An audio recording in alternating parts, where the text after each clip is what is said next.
जय भीम।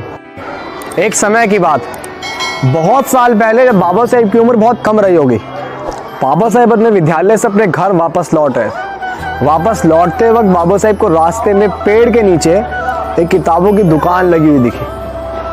तो बाबा साहेब को किताबों से बहुत लगाव था, तो वो वहाँ जाकर उसमें से एक विज्ञान की किताब उठाकर उसे पढ़ने लगे। पढ़ने के बाद बाबा साहेब को वो किताब बहुत अच्छी लगी। बाबा साहेब ने उस दुकानदार से बोला कि मुझे ये किताब चाहिए। दुकानदार ने जवाब दिया कि फ्री की नहीं मिलती है किताब, पैसे लगते हैं। बाबा साहेब ने बोला मेरे पास तो किताब है नहीं। तो बड़े गुस्से में उस व्यक्ति ने बाबा साहेब से वो किताब छीन ली, झट से छीन के अपने पास रख ली कि जा यहाँ से।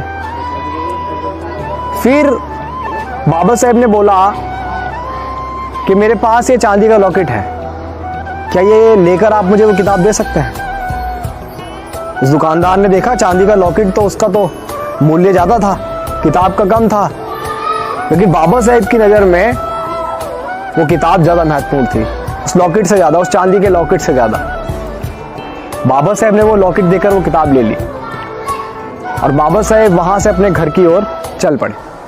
घर आकर बाबा साहेब ने उस किताब को अलमारी में रखना चाहा, लेकिन अलमारी बहुत गंदी थी। तो बाबा साहेब ने जो टी शर्ट या कुर्ता जो पहना हुआ था, बाबा साहेब ने वो कुर्ता उतार कर उस अलमारी की धूल साफ करके वहाँ पे वो किताब रख दी।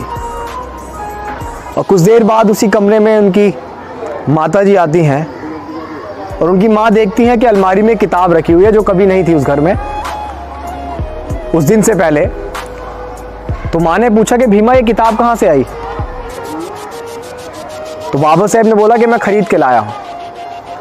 माँ ने बोला तेरे पास पैसे कहाँ से आए? मैंने तुझे पैसे तो दिए नहीं खरीदने के लिए। तो बाबा साहेब ने बताया कि माँ वो जो चांदी का लॉकेट हमें बुआ ने दिया था ना, मैंने वो चांदी का लॉकेट उसको देकर वो किताब खरीद ली। माँ जो है बड़े गुस्से में हो गई कि तूने वो चांदी का लॉकेट देकर किताब खरीद ली, वो बहुत महंगा था। तो बाबा साहेब ने जवाब दिया कि माँ लॉकेट कितना भी महंगा हो, इस किताब से महंगा नहीं हो सकता, क्योंकि जो ज्ञान मुझे किताब दे सकती है, जो सीख, जो बुद्धि मुझे किताब दे सकती है, वो बुआ का दिया हुआ लॉकेट नहीं दे सकता, वो चांदी का लॉकेट नहीं दे सकता। आप समझ रहे हैं कि बाबा साहेब के लिए किताब कितनी महत्वपूर्ण थी कि उन्होंने चांदी का लॉकेट देकर वो किताब खरीद ली। तब माँ ने बोला कि ऐसा क्या है इस किताब में?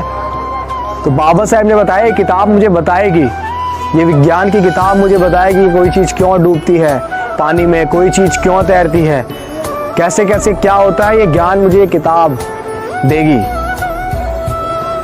तो आप सभी से भी रिक्वेस्ट करना चाहूँगा साथियों कि इस देश में अगर आपको कोई भी व्यवस्था परिवर्तन करना है तो शिक्षा बहुत महत्वपूर्ण है। बाबा साहेब ने किताबों को इतना महत्वपूर्ण समझा, पढ़ाई को इतना महत्वपूर्ण समझा, तभी वो भारत का संविधान रच सके और इस देश में रहने वाले तमाम नागरिकों को समानता का अधिकार दे सके। जो लोग दबे कुचले शोषित पीड़ित थे उनको एक सम्मान की ज़िंदगी दे सके।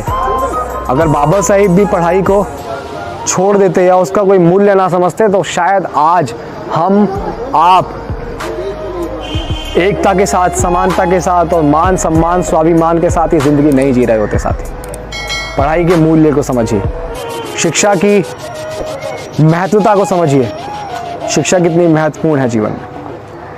जय भीम।